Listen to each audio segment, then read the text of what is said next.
Hello बच्चों, स्वागत है आपका एमआरडी हिंदी क्लासेस में। आज की इस वीडियो में हम पार्ट 3 गिल्लू के बारे में पढ़ेंगे और इससे पहले की वीडियो में हमने एक कहानी बहादुर और दोहो के बारे में पढ़ा। और आज की इस वीडियो में हम पार्ट 3 गिल्लू के बारे में पढ़ेंगे, जिसकी लेखिका है महादेवी वर्मा।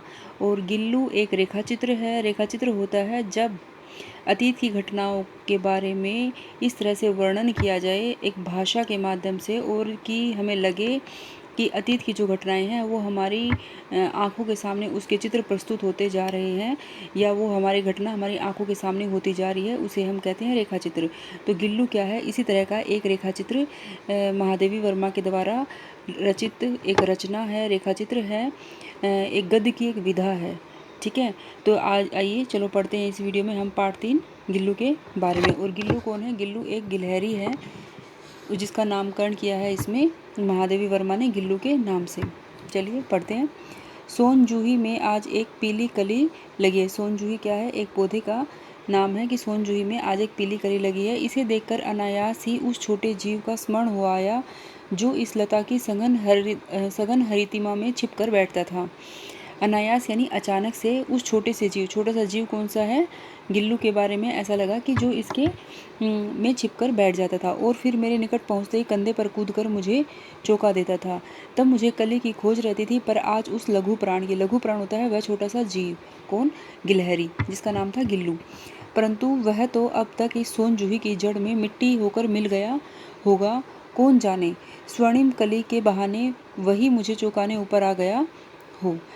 अचानक एक दिन सवेरे कमरे से बरामदे में आकर मैंने देखा दो कौवे एक गमले में चारों ओर चोंचों से छुआ-छुएल जैसा खेल खेल रहे थे। छुआ-छुएल होता है कि चोंच लड़ा करके आपस में एक दूसरे से छूने का जो खेल है वो दोनों कौवे खेल रहे थे। यह काकभुसुंडी भी एक विचित्र पक्षी है। काकभुसुंडी एक कौवों का एक ऋषि है। एक ऋषि का नाम है काकभुसुंडी। एक साथ समादरित, अनादरित, अति सम्मानित और अति अवमानित। समादरित यानी कि उसके साथ एक साथ समान व्यवहार किया जाता है। अनादरित, अनादर का भी सम्मान, अनादर भी किया जाता है। अति सम्मानित, कभी कभी उसका बहुत अधिक सम्मान करता है, जैसे श्राद्ध वगैरह में। और अति अवमानित, और बहुत बार हम कौवे का बहुत ही अवमानना कर देते हैं कि यह हमारे पास क्यों आ गया है, उसको उड़ाकर भगा देते हैं। हमारे बेचारे पुरखे न गुरुड़ के रूप में आ सकते हैं, न मयूर के, न हंस के। उन्हें पितृपक्ष में हमसे कुछ पाने के लिए काक बनकर ही अवतीर्ण होना पड़ता है। जो हमारे पितृ होते हैं वो हमारे पास कहते हैं कि वो हमारे पास न तो गुरुड़ बन के आते हैं, न मोर के वेश में आते हैं, और न ही हंस बन करके, बल्कि जब पितृपक्ष यानी कि श्राद्ध का जो महीना चल रहा होता है उस समय पर वो एक कौवे के रूप में ही हमारे सामने आते हैं। इतना ही नहीं, हमारे दूरस्थ परिजनों को भी अपने आने का मधु संदेश उनके कर्कश स्वर में ही देना पड़ता है। दूसरी ओर हम कौवों को काँव काँव करने का, अवमानना का में ही प्रयोग करते हैं। यानी कि जब कौवा हमारे घर की छत पर काँव काँव करता है तो हमें लगता है कि यह क्यों, अवमानना इसकी क्यों हो रही है, कि यह एक बुरा संदेश हमें दे रहा है। हम उसे तुरंत ही भगाने का प्रयास करते हैं। मेरे काकभ्रूण में विवेचन में अचानक बाधा आ पड़ी। जो महादेवी वर्मा काकभ्रूण पढ़ रही थी उसमें अचानक से बाधा आ गई, क्योंकि गमले और दीवार की संधि में छिपे एक छोटे से जीव पर मेरी दृष्टि रुक गई। निकट जाकर देखा, गिलहरी का एक छोटा सा बच्चा है जो संभवतः घोंसले से गिर पड़ा है, और अब कौवे उसमें सुलभ आहार खोज रहे हैं। यानी कि जो घोंसले से गिर गया है नीचे, और कौवे उसमें क्या अपना भोजन ढूंढ रहे हैं। काकद्वय की चोंचों के दो घाव उस लघु प्राण के लिए बहुत थे, अतः वह निश्चेष सा गमले में चिपका पड़ा था। यानी कि जो चोंच कौवों ने मारी थी वो उसके लिए इतने ही काफ़ी थे, उस छोटे से जीव के लिए, जिसके लिए वह एक निश्चेष्ट हो गया था, बिल्कुल भी हिलडुल नहीं रहा था, एक ही जगह पड़ा होता। सबने कहा कौवे की चोंचों का घाव लगने के बाद यह बच नहीं सकता, अतः इसे ऐसे ही रहने दिया जाए। परंतु मन ने माना, उसे होले से उठाकर अपने कमरे में ले आई। फिर रुई से रक्त पोंछकर घावों पर पेनिसिलिन का मरहम लगाया। पेनिसिलिन होती है घाव पर लगाने की एक दवा, जिससे जो घाव है वो जल्दी से ठीक हो जाता है। रुई की पतली बत्ती दूध में भिगोकर जैसे जैसे उसके नन्हे से मुंह में लगाई, पर मुंह खुल न सका और दूध की बूंदें दोनों ओर ढुलक गई। यानी कि महादेवी वर्मा उस गिलहरी के छोटे से बच्चे को दूध पिलाने का प्रयास करती है ताकि वह स्वस्थ हो जाए। कई घंटों के उपचार के उपरांत उसके मुंह में एक बूंद पानी टपकाया जा सका। तीसरे दिन वह इतना अच्छा और आश्वस्त हो गया कि मेरी उंगली अपने दो नन्हे पंजों से पकड़कर नीले कांच के मोतियों जैसी आंखों से इधर उधर देखने लगा। 3-4 मास में उसके संदिग्ध रोए, झब्बेदार पूँछ और चंचल चमकीली आंखें सबको विस्मित करने लगी। जो गिलहरी है वो 3-4 महीने में ही उसके जो रोए हैं शरीर पर वो आ गए थे। चिकने चिकने जो रोए होते हैं, उसकी जो गिलहरी की झब्बेदार पूँछ होती है, उसकी चंचल और चमकती हुई आंखें सभी को हैरान कर रही थी। हमने उसको जातिवाचक संज्ञा का व्यक्तिवाचक रूप दे दिया। यहाँ पर ये जातिवाचक संज्ञा है गिलहरी, जिसमें बहुत सारी गिलहरी आ जाती है, तो इसकी पूरी जाति को दिखाता है जातिवाचक। और व्यक्तिवाचक, जब उस गिलहरी को नाम दे दिया गिल्लू, तो उसका नाम वो क्या है, जातिवाचक संज्ञा से व्यक्तिवाचक रूप में बदल जाती है। और इस प्रकार हम उसे गिल्लू कहकर बुलाने लगे। मैंने फूल रखने की एक हल्की डलिया में रुई बिछाकर उसे तार से खिड़की पर लटका दिया।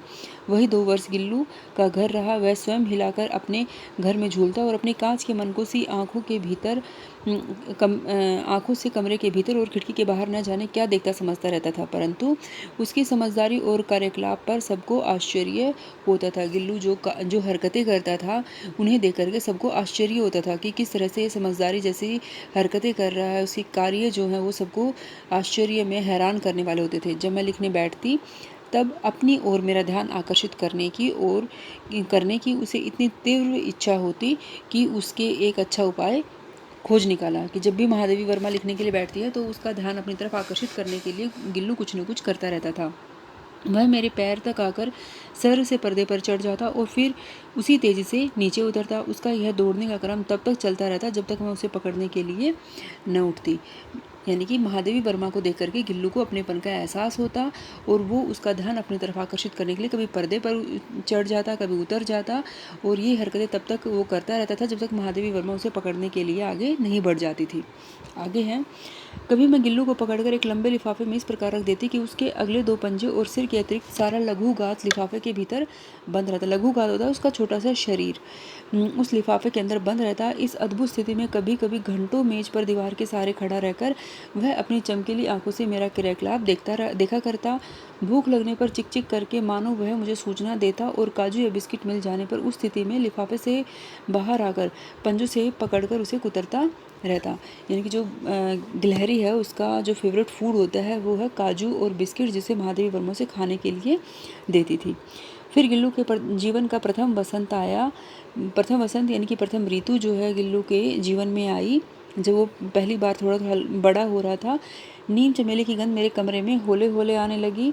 बाहर की गिलहरियाँ खिड़की की जाली के पास आकर चिक चिक करके न जाने क्या कहने लगी। जब दूसरी गिलहरियाँ भी गिल्लू को देख करके चिक चिक उनकी आवाज़ में अपनी ही जो भाषा हो उसमें पता नहीं क्या कहती थी, जो महादेवी वर्मा को समझ में नहीं आता था।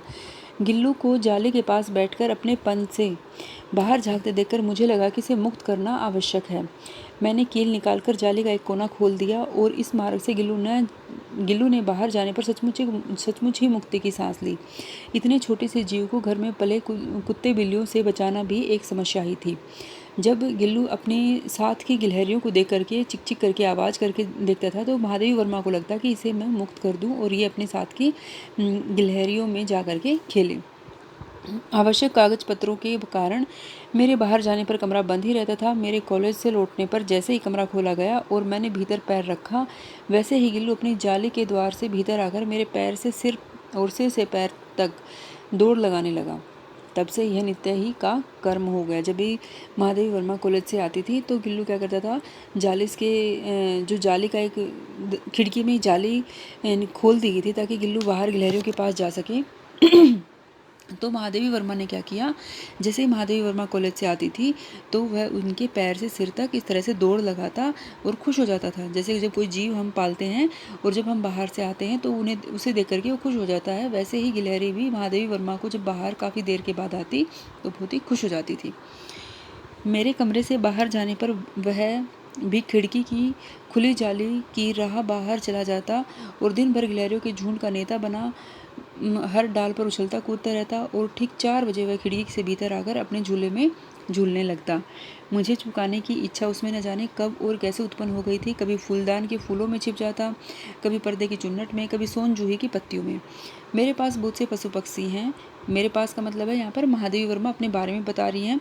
उनका मुझसे लगाव भी कम नहीं है, परंतु उनमें से किसी को मेरे साथ मेरी थाली में खाने की हिम्मत नहीं हुई, ऐसा मुझे स्मरण नहीं आता कि किसी की भी इतनी हिम्मत नहीं होती थी कि जब महादेवी वर्मा अपनी थाली में खाना खा रही होती तो उनके साथ आकर खाए, उसे उन्हें कभी याद नहीं आता। गिल्लू इनमें अपवाद है, लेकिन यहाँ पर उन्होंने गिल्लू के बारे में बात नहीं की है, उनमें अपवाद रहा है। गिल्लू के बारे में बताती कि मैं जैसे ही खाने के कमरे में पहुँचती, वह खिड़की से निकलकर आंगन की दीवार, बरामदा पार करके मेज पर पहुँच जाता और मेरी थाली में बैठ जाना चाहता। बड़ी कठिनाई से मैंने उसे थाली के पास बैठना सिखाया, जहाँ बैठकर वह मेरी थाली में से एक एक चावल बड़ी ही सफाई से खाता रहता। काजू उसका प्रिय खाद्य था और कई दिन काजू न मिलने पर वह अन्य खाने की चीज़ें या तो लेना बंद कर देता या झूले से नीचे फेंक देता था। जब महादेवी वर्मा खाना खाने बैठती थी तो वह दौड़ करके आ जाता और महादेवी वर्मा की थाली के पास बैठ करके एक एक दाना को उठा करके खाता था।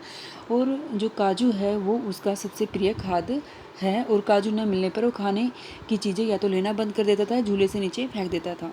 इसी बीच में क्या होता है कि मुझे मोटर दुर्घटना में आहत होकर, यानी कि जो महादेवी वर्मा है वो घायल हो जाती है मोटर दुर्घटना में, कुछ दिन अस्पताल में रहना पड़ा। उन दिनों जब मेरे कमरे का दरवाज़ा खोला जाता, गिल्लू अपने झूले से उतरकर दौड़ता और फिर किसी दूसरे को देखकर तेज़ी से अपने घोंसले में जा बैठता जब वह काजू दे जाते। परंतु अस्पताल से लौटकर जब मैंने उसके झूले की सफाई की तो उसमें काजू भरे मिले, जिससे ज्ञात होता था कि वह उन दिनों अपना प्रिय खाद्य कितना कम खाता था। प्रिय खाद्य यानी काजू बहुत ही कम खाता था जब महादेवी वर्मा अस्पताल में एडमिट हो जाती हैं और उसके पास नहीं आती हैं।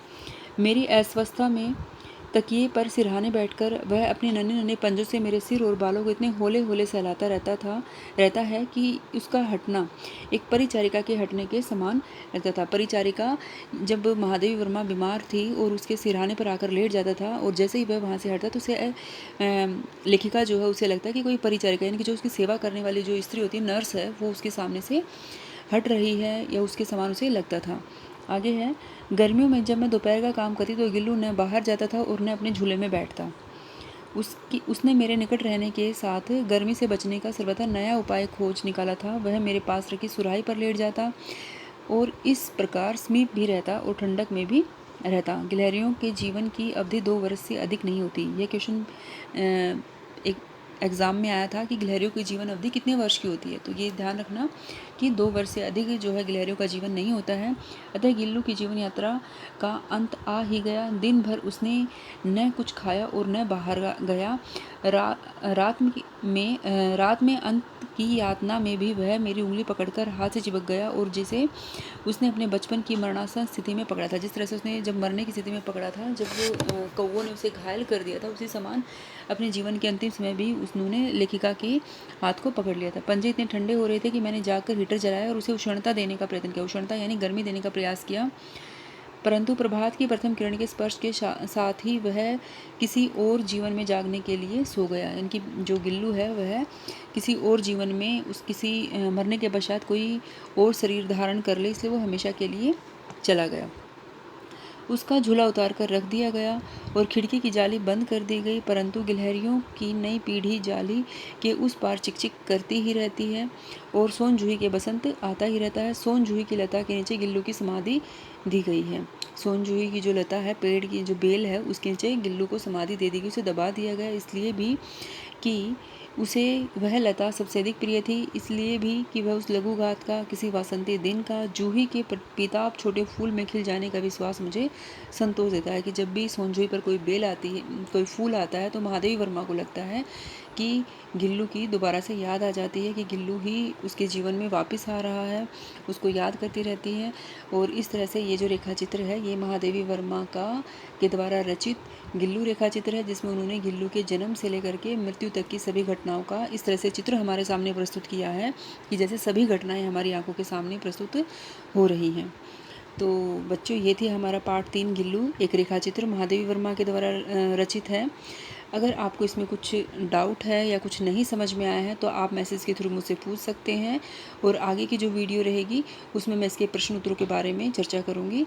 तो ठीक है, धन्यवाद, मिलते हैं अगले वीडियो में। अगर आपको ये वीडियो अच्छी लगी है तो इसे लाइक, शेयर और सब्सक्राइब जरूर करें, ताकि दूसरे जो बच्चे हैं जिनके पास पुस्तक नहीं है वो भी इसका लाभ उठा सकें और घर बैठ करके अपनी तैयारी अच्छे से कर सकें।